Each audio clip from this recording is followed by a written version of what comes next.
नमस्कार, स्वागत है आप सभी का राज्यसभा टीवी में। मैं हूं आपके साथ अमृता चौरसिया। प्रधानमंत्री नरेंद्र मोदी आज अयोध्या में राम मंदिर निर्माण के लिए भूमि पूजन समारोह में हिस्सा लेंगे। इस ऐतिहासिक पल का गवाह अयोध्या समेत पूरा देश बनेगा। पूरे अवध में दीपावली जैसा माहौल है। आइए आपको सीधे ले चलते हैं अयोध्या के लिए। सब अपना अपना इस महत्वपूर्ण क्षण के साक्षी बनेंगे। जी हाँ, बिल्कुल, और इसलिए बहुत महत्वपूर्ण दिन है। अरुण, एक बात और मैं अरुण से जानना चाहूंगा, क्योंकि आज वहां पर जो दो महत्वपूर्ण लोग हैं, अगर उन दो व्यक्तियों की बात करूं, प्रधानमंत्री नरेंद्र मोदी और आनंदीबेन पटेल जो कि उत्तर प्रदेश की गवर्नर हैं, ये दोनों गुजरात से हैं। और जब अयोध्या की बात होती है तो बरबसी सोमनाथ की बात जरूर होती है, क्योंकि आजादी के बाद जिस तरह से सोमनाथ मंदिर का जीर्णोद्धार हुआ था और सरदार पटेल ने उसमें एक भूमिका निभाई थी, तो वो सोमनाथ मंदिर के जीर्णोद्धार से लेकर, गुजरात में सोमनाथ मंदिर के जीर्णोद्धार से लेकर अयोध्या में राम मंदिर के पुनर्निर्माण तक कैसे देखते हैं इस चक्र को?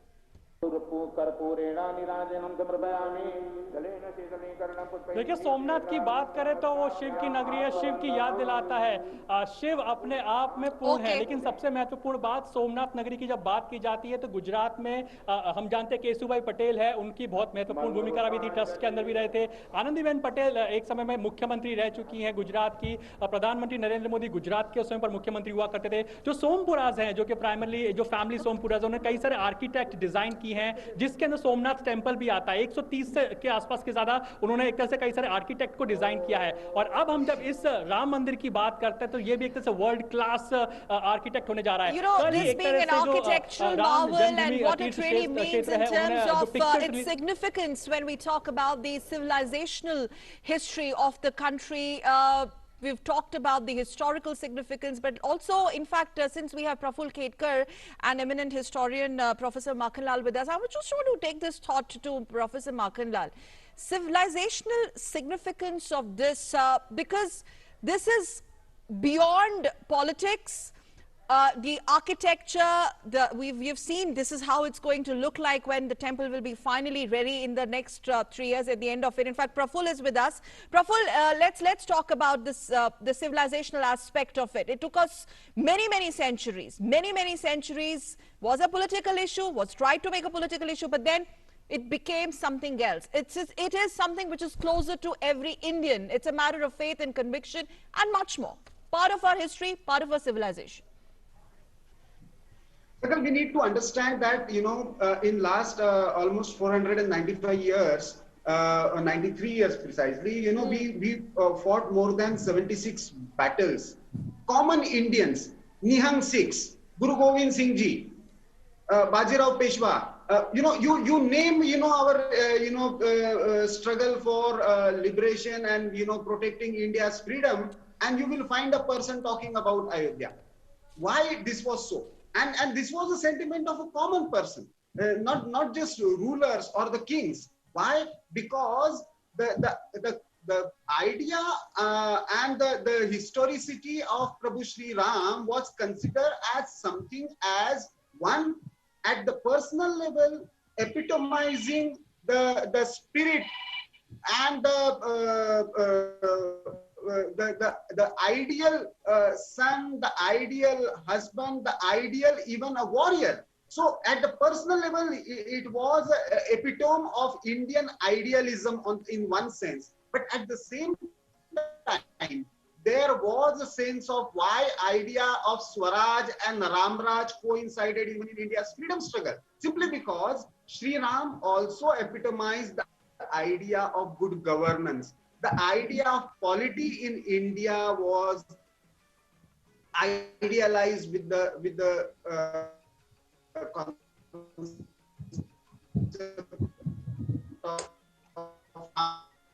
and Ramayana. So एक बार फिर आना चाहूंगा प्रोफेसर मक्खनलाल जी, आपके पास आना चाहूंगा। इस वक्त आप देखें रामदेव जी और साथ में जो तमाम अन्य वहां पर जो प्रमुख लोग हैं वहां बैठे हुए हैं, साध्वी रितंबरा भी दिख रही हैं, ये तमाम लोग वहां पहुंच चुके हैं। जी, ये सभी लोग जो आज के इस कार्यक्रम में शामिल होंगे वो वहां पहुंच चुका है। प्रोफेसर मक्खनलाल जी हमारे से जुड़ा है। प्रोफेसर मक्खनलाल जी, अगर अयोध्या की बात करें तो जैसा अभी प्रफुल्ल जी भी कह रहे थे, और अयोध्या के बारे में तो ये कहा जाता है कि वो राम की नगरी जरूर थी, लेकिन तमाम जो पंथ हैं, संप्रदाय हैं, उनके लिए अयोध्या एक प्रमुख केंद्र रहा। 6 जो जैन तीर्थंकर हैं उनका जन्म वहां हुआ, भगवान बुद्ध ने वहां पर एक लंबा अरसा बिताया, गुरु नानक देव वहां पर गए। तो किस तरह से आप देखते हैं कि अयोध्या जो है दरअसल सबकी अयोध्या है? देखिए, अयोध्या सबकी अयोध्या है, और एक चीज हमें ये मानना पड़ेगा कि अयोध्या अयोध्या है क्योंकि वहां श्री राम पैदा हुए थे, और सारी दुनिया में श्री राम को माना जाता है। प्रफुल्ल जी भी कह रहे थे कि मर्यादा पुरुषोत्तम, ideal son, ideal husband, ideal ruler and at the end ideal warrior for the dharma. और कोई भी धर्म ऐसा नहीं है जो अपने आप को अयोध्या से नहीं जोड़ना चाहा। और धर्म कह लीजिए, पंथ कह लीजिए, चाहे वो बुद्धिज्म हो, जैनिज्म हो, सिखिज्म हो, या हिंदुइज्म के अंदर ही तमाम और जो पंथ थे, वो सब अपने आप को अयोध्या से जोड़ना चाहते थे, इसलिए कि वो अगर अयोध्या से जुड़ते हैं तो सीधे भगवान राम से जुड़ते हैं, और कोई वजह नहीं है। अयोध्या से जुड़ने का मतलब यह है कि भगवान राम का जहां जन्म हुआ था, जो मोक्षदायिनी 7 मोक्षदायिनी नगरों में मानी जाती है, उससे सीधे जुड़ते हैं। और ये मत भूलिएगा कि भारत के बाहर सेंट्रल एशिया से लेके पूरा फिलीपींस तक राममय रहा है, इसलिए यह मंदिर देश के लिए तो बहुत इंपॉर्टेंट है ही है। पूरे विश्व में जहां राम की रामायण है, राम की परंपरा है, राम को अल्टीमेट अंतिम आदर्श माना जाता है, उन सबके लिए ये बहुत बड़ा तीर्थ साबित होने जा रहा है। सबकी इच्छा थी। अभी हाल में आपको याद होगा, कोरिया की राजकुमारी आई थी, उन्होंने कहा था कि हमारी पूर्वज यहाँ से गई थी। तो एक जो राम की मर्यादा है, उनका जो औरा है, उनका जो विराट स्वरूप है, उसमें आपको सब कुछ देखने के लिए मिलता है।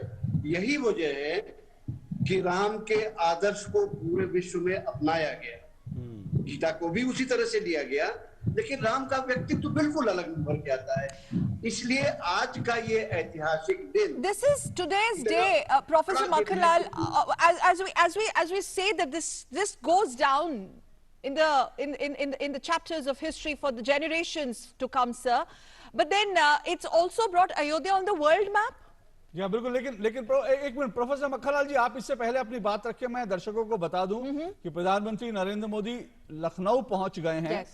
सुबह उन्होंने ट्वीट किया था, हमने आपको चित्र भी दिखाया कि वो दिल्ली से रवाना हुए, अब वो लखनऊ पहुंच चुके हैं, और लखनऊ के बाद वो अब से करीब 1 घंटा बाद अयोध्या पहुंचेंगे, और अयोध्या में साकेत जो विश्वविद्यालय है, साकेत महाविद्यालय है, वहां वो सबसे पहले पहुंचेंगे, और उसके बाद हनुमानगढ़ी जाएंगे। तो इस तरह से प्रधानमंत्री का पूरा जो आज का कार्यक्रम है, हम आपको लगातार अयोध्या से उसका सीधा प्रसारण दिखाते रहेंगे। जी प्रोफेसर मक्खनलाल जी।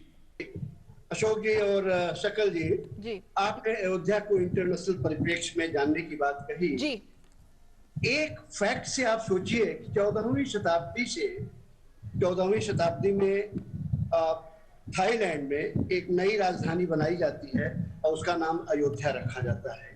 आप जरा सोचिए कि किस हद तक भगवान राम का प्रभाव था पूरे ईस्ट में, फिलीपींस तक, कि सारे देशों में राम एक मर्यादा पुरुषोत्तम तो थे ही, लेकिन यहाँ तक कि विदेशों में भी इस तरह की नगरी की स्थापना की जाती थी कि ये हमारी अयोध्या है। और शायद दर्शकों को भी पता है, आप लोग भी जानते हैं कि आज भी अयोध्या का जो राजा होता है उसके नाम में कहीं न कहीं राम शब्द आता है।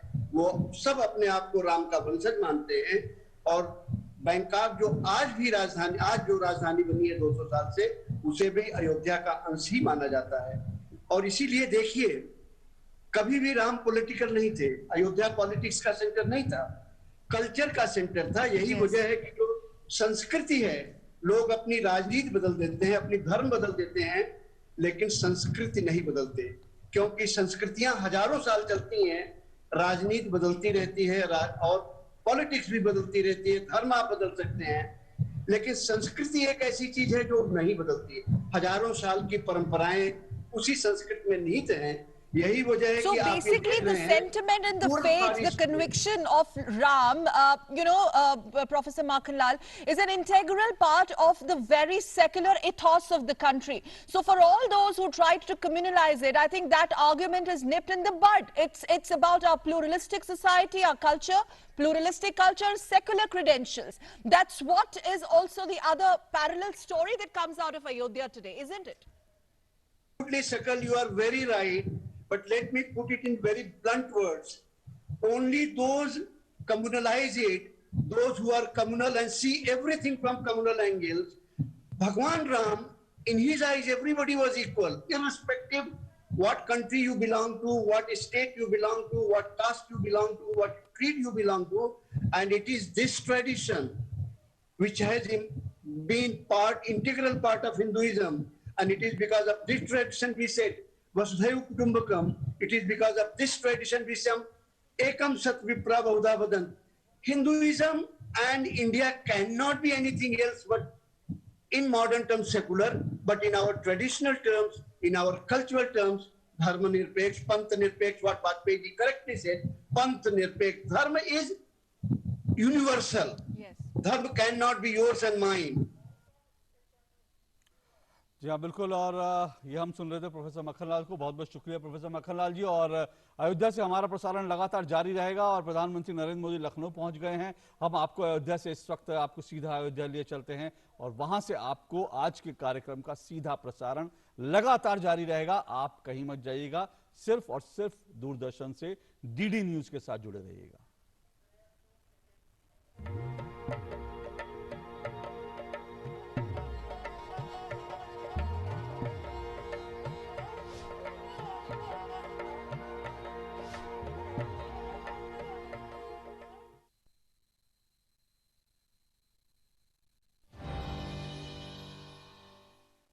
बहू कहाँ गई?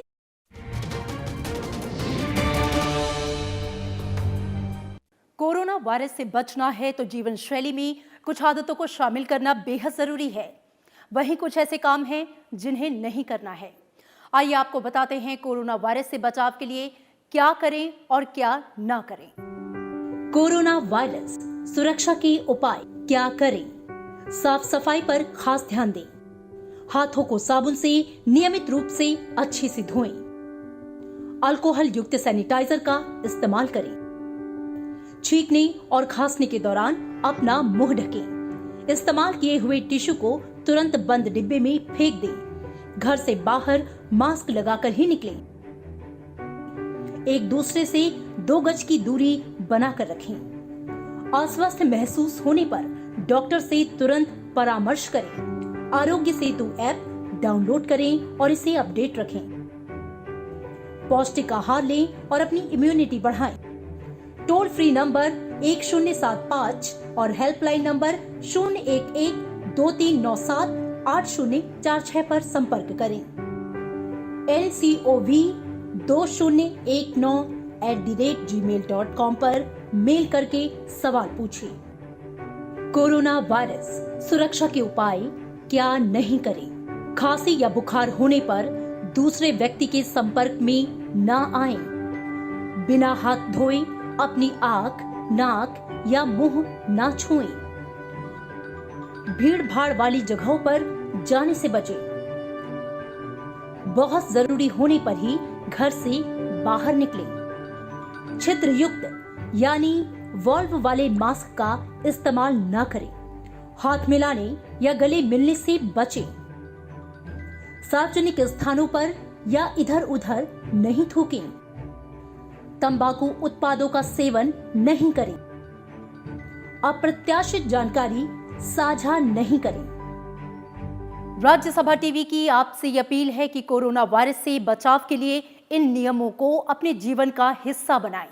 खुद की और दूसरों की वायरस से सुरक्षा करें, क्योंकि एकजुट होकर हम कोरोना वायरस को हरा सकते हैं।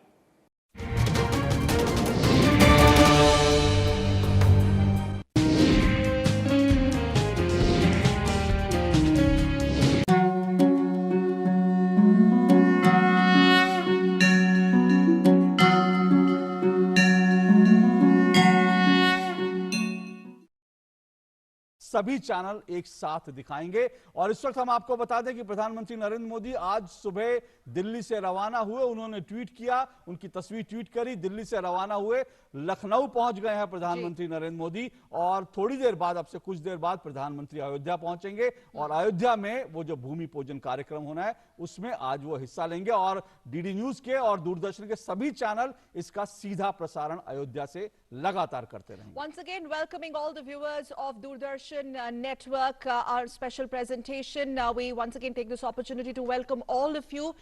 It's a simultaneous broadcast cutting across all our regional kendras, our national networks. We welcome you all and stay with us in the special presentation. And as we continue to bring you these live and exclusive visuals from Ayodhya, let's also tell our viewers that Prime Minister Modi has already arrived in Lucknow a short while. As we get those visuals, we will let you know as well. But then the news right now coming in from Lucknow is that Prime Minister has already arrived in Lucknow. And now let's also bring to you this exclusive presentation. This is how the Sanctum Sanctorum of the Ram Temple is going to look like once the construction is complete in 3 years. Take a look.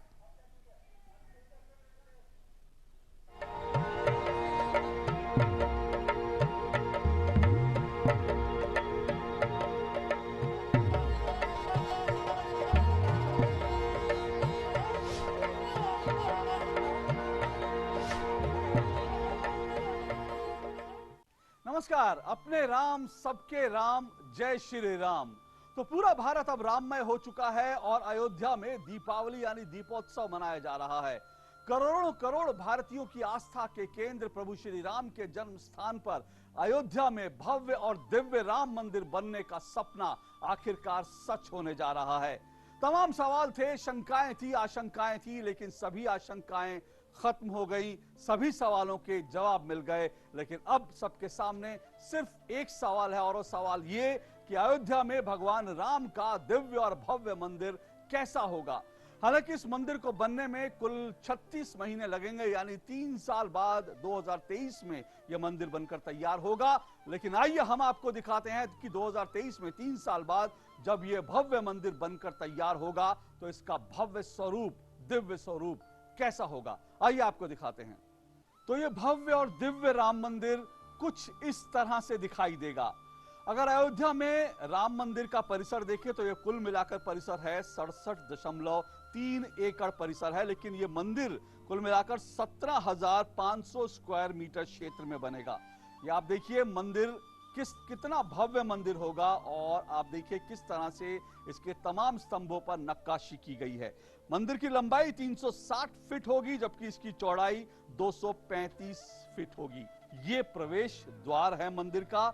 और अगर जमीन से लेकर इसके मुख्य शिखर तक, ये आप देखिए पहला तल, उसके बाद मंदिर में ये पहला तल है और उसके बाद दूसरा तल और उसके बाद मंदिर का शिखर है। तो जमीन से लेकर मंदिर के मुख्य शिखर तक अगर इसकी ऊंचाई की बात करें तो राम मंदिर कुल मिलाकर 161 फीट ऊंचा होगा। ये जो आप मुख्य शिखर देख रहे हैं इसके ठीक नीचे गर्भगृह है जहां रामलला विराजमान होंगे। यही वो स्थान है जहां भगवान राम का जन्म हुआ, ऐसी मान्यता है। और फिर ये मंदिर का जो मुख्य शिखर है आप देख रहे हैं, ये मंदिर का मुख्य शिखर है और ऊपर इस मंदिर के शिखर के ऊपर कलश और ध्वजा जो शास्त्र अनुसार मंदिरों में सबसे ऊपर होने चाहिए। ये जो आप मुख्य शिखर देख रहे हैं इसके ठीक नीचे गर्भगृह होगा जहां रामलला विराजमान होंगे। यही वो स्थान है जहां भगवान राम का जन्म हुआ था। राम मंदिर को अगर आप दक्षिण पूर्व की दिशा से देखेंगे तो दक्षिण पूर्व दिशा से आकाश से मंदिर कुछ इस तरह से दिखाई देगा। इसमें कुछ कुल मिलाकर 5 मंडप हैं, आप देख सकते हैं ये मंडप, और साथ साथ यहाँ पर आपको मंदिर के जो तल हैं, अलग अलग तल हैं, भूतल, प्रथम तल और द्वितीय तल भी दिख रहे हैं। और इस तरह से 5 मंडप होंगे। कुल मिलाकर 366 स्तंभों पर यह मंदिर खड़ा होगा। ये स्तंभ खूबसूरत पत्थरों से बनाए जाएंगे। सीढ़ियों के बगल में आप देखें तो दोनों तरफ ये रैंप आपको दिखाई देंगे, इस तरह के रैंप। दरअसल ये रैंप दिव्यांगों के लिए है ताकि दिव्यांग बिना किसी परेशानी के रामलला के दर्शन कर सके। ये रैंप दोनों तरफ, सीढ़ियों के दोनों तरफ आपको रैंप दिखाई दे रहे हैं। दक्षिण पश्चिम दिशा से भगवान राम का मंदिर कुछ इस तरह से दिखाई देगा। यहां भी आप देखिए भूतल, प्रथम तल और उसके बाद द्वितीय तल जो मंदिर का है वो आपको दिखाई दे रहा होगा, और साथ साथ ये स्तंभ जिन पर राम मंदिर बनाया जा रहा है। राम मंदिर कुल 67.3 एकड़ परिसर में फैला होगा।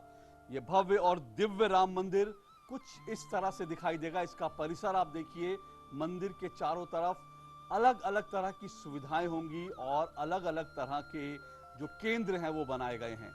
चारों तरफ हरियाली होगी और साथ साथ कुछ भवन बनाए गए हैं। उन भवनों में क्या कुछ होगा वो हम आपको आगे दिखाएंगे। दक्षिण दिशा की तरफ से राम मंदिर कुछ इस तरह से दिखाई देगा। दक्षिण दिशा की तरफ से देखें तो आपको जो मंडप हैं वो मंडप दिख रहे हैं और मुख्य शिखर मंदिर का, और उस मंदिर पर फहराती भगवा ध्वजा। मंदिर परिसर में मंदिर के अलावा कई अन्य प्रमुख भवन भी बनाए जा रहे हैं, जैसे ये 360 डिग्री थिएटर है। यहां पर बहुत सारे लोग एक साथ बैठकर भगवान राम के जीवन से जुड़ी कोई भी चलचित्र होगा उसको देख सकते हैं।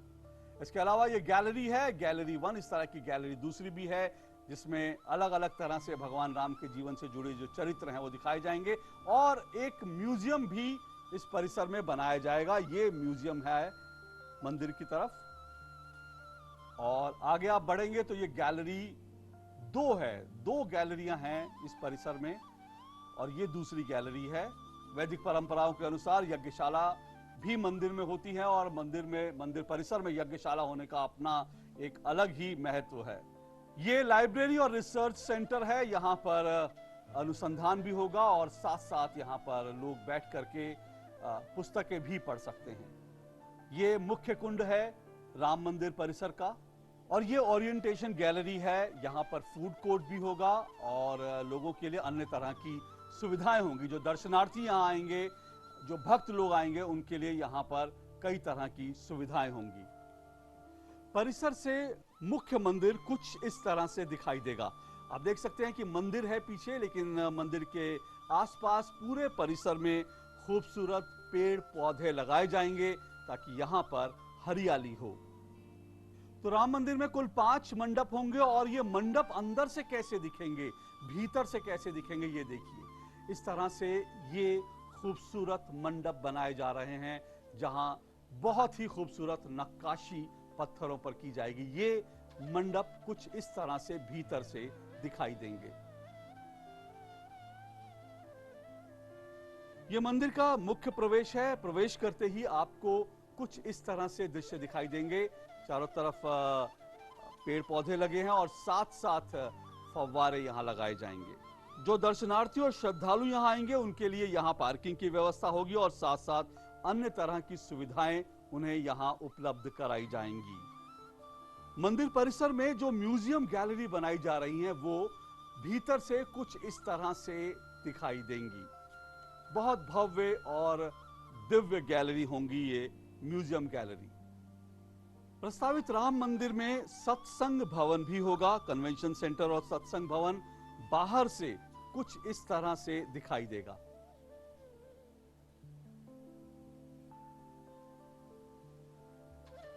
प्रस्तावित कन्वेंशन सेंटर और सत्संग भवन भीतर से कुछ इस तरह से होगा। यहां पर एक साथ सैकड़ों लोग बैठ सकते हैं।